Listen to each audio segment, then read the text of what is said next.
Okay, so your 9-9 on the left-hand side, obviously going to be a slightly steeper shaft, but club going back there now, perfect, okay? Club face now, you can see sort of pointing with the shaft with a sort of, so there's your spine angle, there's kind of your club there, so club nice and square now, okay? 5-iron there as we go back. Position of the club was good, but that face now is a little bit more open than your 9-iron, okay?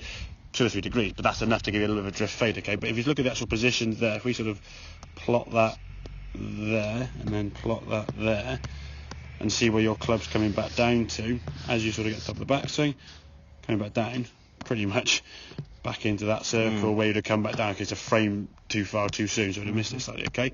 Same with the 5-iron, top of your backswing as you come back down, hands working down nicely, perfect. And this is exactly the same, and then back in the golf ball, good strike. Yeah, some of the fades there, the fade was probably 3 degrees open, path 3 degrees left, 2 degrees left. So I think strike was good. I think if you get a consistency, because the second 5 then was a bit of a pull to the left slightly, so it wasn't like you hit loads of the same shot. So between a slight push, a slight pull, a slight fade, a slight draw, it's marginal numbers, and really if you try to adjust from every single miss hit, it will become just a variety of so many different swings and shots. That your angles that you're creating are going to be way out. So your face just gets a little bit open, a bit close between shots, that's it. Is that a draft, you think? Or is no, just as you come back down to the golf ball, just some way on the 5-iron being a little bit flatter now in terms of the shaft angle at address. Yeah, not so swing-wise, but obviously a 5-iron being a longer club, that angle is fatter than a 9-iron, yeah? So from here now, the club's just a little bit more rotation on the way back, just a smidgen. I mean, I wouldn't say it's a massive thing, because the second 5-iron, you hit the club went back and it was in a good position. So it's just from shot to shot, the odd adjustment every now and then you're going to get. But don't try to over-exaggerate or over-analyse every single inch of the swing. I think the lines you're putting on now, the club is going up and back down into a very similar position, which is great. You've gone from being too far inside and then trying to sort of redirect the club back in front to way on the outside and dropping it. And then when you dropped it before, you were almost dropping it too early and the club was just way behind you here. Thin shots, block shots, toey shots.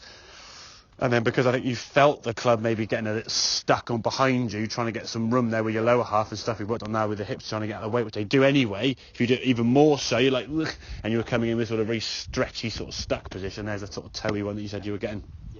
And also thin shots if you're getting further from the golf ball. So the lines are good, the takeaway's good, the positions you're getting to the top of the backswing are good. So if I, let's say it is a pin where I want to try and draw it in, yeah. Is it just a case of consciously trying to close that club? Yeah, for me, if I'm trying to draw the golf ball, I would obviously just turn my body a little bit off to the draw side, so left for me, right for you kind of thing, just a smidgen, okay?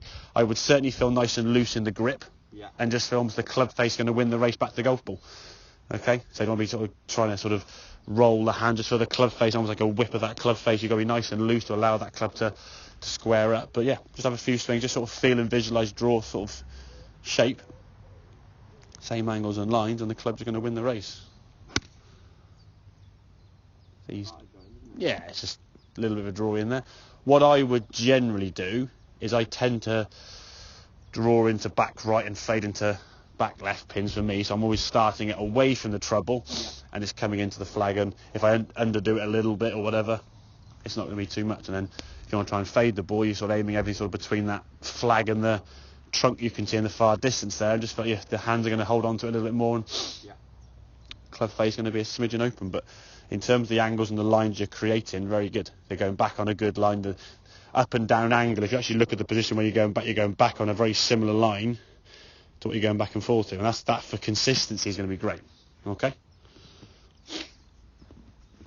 that's it. That stick work's going to make a big difference as well. Yeah. Get the feeling of where that club's got to stick on to.